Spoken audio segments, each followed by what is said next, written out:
yaa ngi mel ni ku ñu tànn ci seen biir jagleel ma mu mel ni may góor gu exactement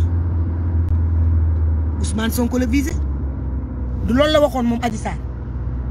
mais ba procureur dégloo ba gendarmerie dégloo ba jébbal réquisitoire ba jébbal procès verbal bi procureur moom dafa viser X mu ngi nii procès verbal de synthèse X nag n'est pas égal à Ousmane Sonko mais dans leur tête dans cette assemblée nationale l'équation X égale Ousmane Sonko jàpp naa ni ci dëkk bu sérieux ci république bu sérieux ci république buy dox ci yoon ci république buy dox ci dëgg lii warul woon mën a nekk fenn wallahi azim barke Kaaba ga ma raay ñaari yoon billahi lazi la ilaha illa huwa ñi ngi tooñ Ousmane Sonko parce que juge d'instruction 8e cabinet procureur daf ko jox dossier bi te suba nga papaam gaañu ma koy jaale waale ndax juge la ndax nit la ndax sénégalais la moom deful benn enquête juge bi dégluwul Adji Sarr ne ko Adji yow lu xew juge bi dégluwul juge bi kenn rek la mënul déglu ci dossier bi mooy Ousmane Sonko ndax eggagul woon fu muy demander levée wu immunité parlementaire Ousmane Sonko fi ñu toll woon moo doon juge bi dëj bàppam ba pare ñëw jël dossier bi toog ci bureau def ay enquête am woo plaignant bi déglu ko woo les témoins déglu leen daal di nag saisir le ministre de la justice ni ko man day soxla woon naa ku ñuy wax Ousmane Sonko ndax vice de forme fa mu commencé mooy ponkol mu toll ni Ousmane Sonko bokkul ci parti yóbbaale ma du parti yóbbaale ma de daa dem compétir comme ñëpp dem compétition dem xeex gagné ay élection am ab député en sa personne nga dégg ñu wax la ci règlement intérieur ne la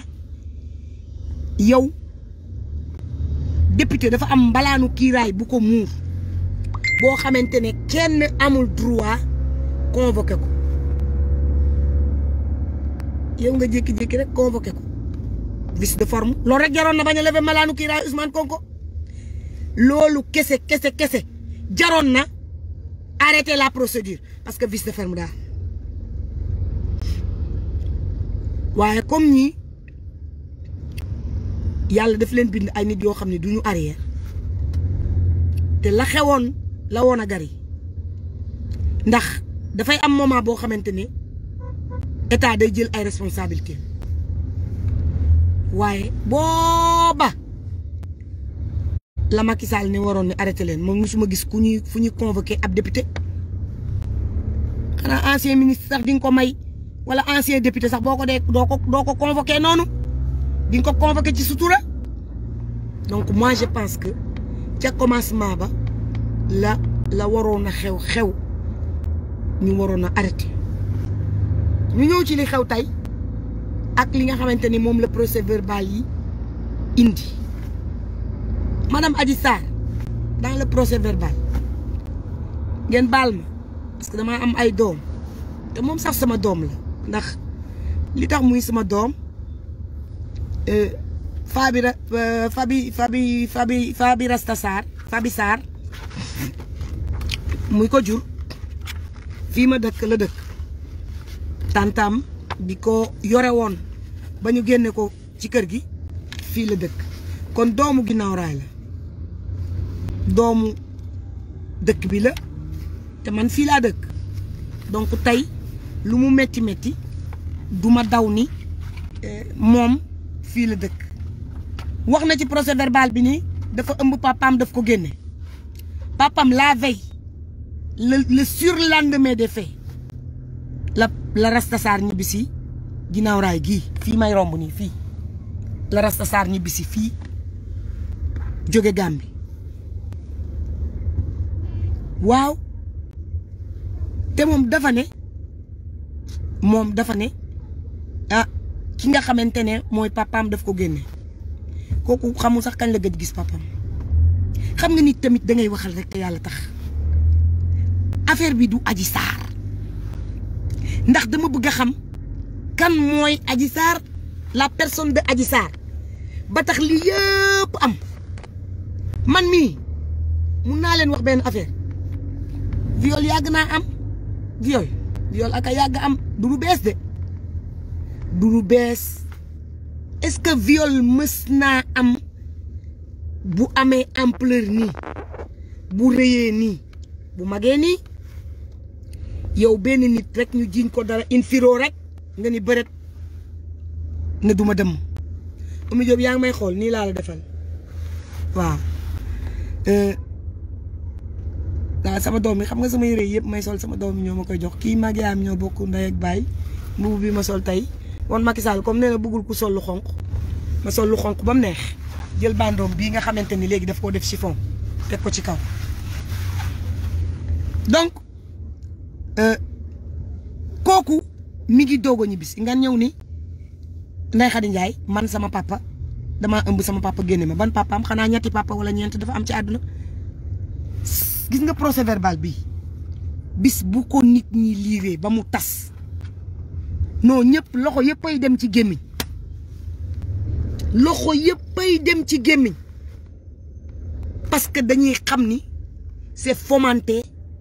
cocoté de toutes pièces complot la du complot sax scénario la boo xamante ne scénariste bi demul jaarul daaray Kocc xam nga nit moom wala nga sew am xel wala mais boo xasee ba pata pouf en général doo am xel ce bidon là nu mu defar xam na ni moom mu ko defar wala ñi ko jàppale ba mu defar ko sax xamuñu dara moom naka la mën a bugg a jëlee nit di fexe nit di ko jaay di ko jiiñ pour ñu jiiñ ko viol nga coppati ko foofu dem ne yow yaay jël nag sa 4x4 bu noir dem jëli nit ki ca fañ ko violé le procès verbal parle ngeen baal ma parce que sànq bëggoon naa ko wax d'une première pénétration xam nga lan mooy première pénétration première pénétration mooy maanaam jigéen bu musul sëy ba ñu njëkku ko sëy xale yi jamono ji di xaar war koo tuddee loolu ñuy wax ñi naan nuit de noces ñi naan lune de miel ñi naan jébbale ñi naan nangam tout un chacun a son appellation à faire là-dessus procès verbal boobu ndaw si dafa ne du moins que mësuma def rapport sexuel or que la dame était mariée sëy xaw a tas kër gëm sëy xanaa jëkkër ji dafa yoomoon bon attendez nous on n'est pas xale bi dafa mës a sëyi fa aji Rabit Sarr mi dafa sëyi woon soyez sérieux yéen a gën a xam ni le dossier est vide léegi soxlawu leen lii bi Ousmane Sonko ngeen bëgg a omelette noonu rek parce que daf leen di déranger nu leen Karim di fattee noonu la leen Ousmane Sonko di déranger di leen wàcculoo c'est que nanga honorable maa ngi lay ziar tu as été très bien représenté dama lay wax dëgg ay wax ponkol mu toll ni ñun màgg ba fu yàlla neex mu ne yàlla fii doy na nga naan ñu première pénétration ñun ñu dëkk fii ci gëble gi xam li xew nag saa yi nu xëyee yëf yi raam jëm ci ñun léegi kay nit boo xamante ne yow dangaa jàpp ni Ousmane Sonko daf la doon violé mais yow léegi yow yaay laaj Ousmane Sonko kañ la ñëw parce que confrontation Ndeye Khady Ndiaye ak xale bi nee nañ ko est-ce que yow yaa doon laaj Ousmane Sonko kañ la ñëw pa bi mu ni waaw maa ko laaj ponkal mu tol ni Adji Raby Sarr màgg ba dañ yàlla fii doy na naan Ousmane Sonko laay xaar te daf may violé léegi kay tuddatul viol ubbi tànk la kot bu fekkente ni thèse bi foofu lañ ko bëgg a yóbbu man maa leen ko yóbbul fu mu nekk man de sama violeur duma ko fa xaar te nag sama violeur duma ne mukk gone ga jóg fi ndax dañ maa war a violer te dans ce rapport il est bien écrit que Adji Sarr moo ni madame Mama Ba moo ko def ci doigt ni ko génn le temps que le client se prépare pour solat yéreem elle passe à l'acte pour woote téléphone selon Mama Ba waaye yéen man waaruma yow ki lay violé nga xam ni bu amama yow am nga sécurité déjà di ndax dañ la ne ñaari nit a ngi nii nañ la àndandoo maase diw ak diw yow bañ la ne nañ leen àndandoo leen ñu maase leen yow nga piis ki ci des ni ko booy génnal waay waaye yéen duma leen laaj ndax lii viol la bu dee viol am na ndax viol la wala ubbi tànk la ñii ñoo yab nit ñi dëgg-dëgg ñii dañoo yaakaar ni ñun ay imbécile de jëlañ yu ñu wàcce sur terre ni ñu foutez-nous le camp vous êtes des cerveaux vides ne parlez plus dama leen di laaj bu leer dama leen di laaj rek te yàlla rek tax ndax ku ñuy violer di nga wax ki la mën a nekkal sa sécurité ndax police laaj nag gendarmerie ay gendarmerie maa leen bëgg tey woyal naa leen nee naa leen créer fans club protéger nos gendarmes enquête bu leer nañ dama ne lu enquête bu leer yow ba nga xamee ni Ousmane Sonko yow Adji Sarr saa yoo génne dalay violer pour lan nga ne Mama Ba génnal mu ne Ousmane Sonko moo ma def signe ni ma na Mama Ba génn quelle fabricatrice de complots, quelle menteuse. Je ne veux pas la juger. J'ai une troisième fille de son âge, dont j'ai ma dernière fille qui est plus grande qu'elle quand même, mais elle a presque son âge, ça me chat madame. Mais moo mën a kàcc yow nga ni kii bu génnee dalay étrangler parce que étrangler bi sax dama ko dégg parce que waa Assemblée nationale dañoo yore benn rapport bu ñu ci étranglement or qu'ici le rapport ne parle pas d'étranglement léegi nag sénégalais yi rek laay poser ay questions à savoir qui est Adji Sarr pour se faire escorter la nuit d'un couvre-feu à presque 23 heures passées par une avocate et un médecin. Adji Sarr fort man day doom buñ ma wéela woon xam naa ni kenn du ma escorté Adji Sarr yaa fort Adji Sarr daal ku fort la ku am doole ci réew mi yow ban la violé yaa naan pare naa violé nan ma ba noppi kaay leen jël si ma léegi buñ lay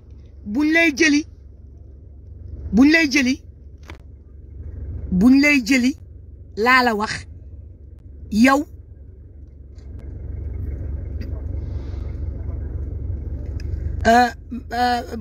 je vais répondre à votre question Fatima Rasoul après buñ lay jëli yow yaay woo ki lay jël si parce que violé nan la léegi ki lay jël si moom bu ñëwee di la jël si yow mii yow ko naan yow yaa ko naan ankay avocat laa wax waxuma avocat de avocat laa wax fii ci Sénégal nous en Italie defe naa ni ñun ñëpp avocato la ñuy wax yéen Sénégal yéenay wax avocat ak avocate il faut ngeen yekk ci TE pour que les gens puissent comprendre que là il s'agit d'une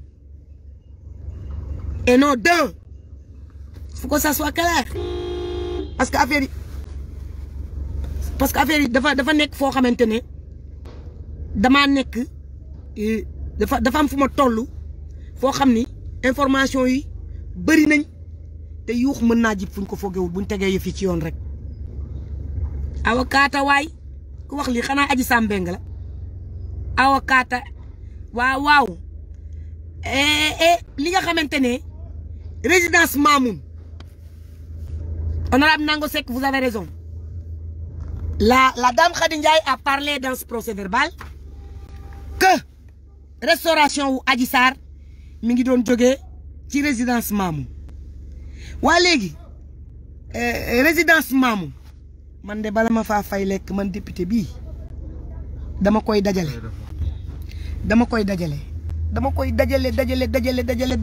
ba mun faa nekk yow sa lekk ak sa naan fa la lay jóge kon la question l'interrogation où est Adji Sarr kan mooy Adji Sarr pourquoi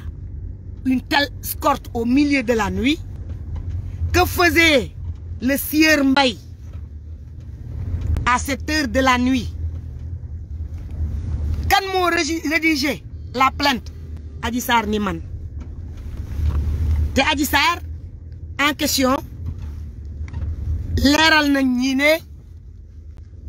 ci ay mbokkam li mu am ci njàng soriwul donc cette plainte ne peut pas être rédigée par Adji Sarr incohérence totale même si c'est permis parce que quand booy rédiger plainte su la neexee tu peux te faire assister par ton avocat kenn du ko dindi mun nga ko dara du ko dindi su la neexee tu peux te faire assister par la police amul problème mais nee na moom moo bind plainte bi ak rëy fit donc jàpp naa ni yooyu incohérence Ousmane Sonko woo na ma daf maa yónnee message par le biais d'une sœur ñu ne la ana message bi nga ne message bi effacé naa ko una mafia si nango una mafia plainte affaire bi effacé naa ko Sénégal laay wax de parce que man comme yéen da ngeen may déglu te yàlla rek tax ma bëggu leeral leen te yàlla rek tax ba kenn ku nekk jël say responsabilité ku ne jël say responsabilité man awma ci benn problème man moom xam nga man fa laa toogoon nañ ma jàpp nango xam nga ma man waaw parce que lii dafa ñaaw mais quand même dama bëgg rek mu leer ñu xam ne ñun duñu ay naakal duñu ay dof bu ñu république bi nax parce que ñun ñoo ko dul sax nangul kenn nag lii amul base amul fond amul dara lu ci nekk lii amul lu ci nekk loo xamante ne nit ñi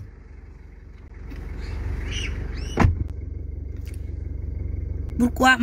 vous ne posez pas la question pourquoi on part l'enquête sans prendre les complices d'Adji Sarr effectivement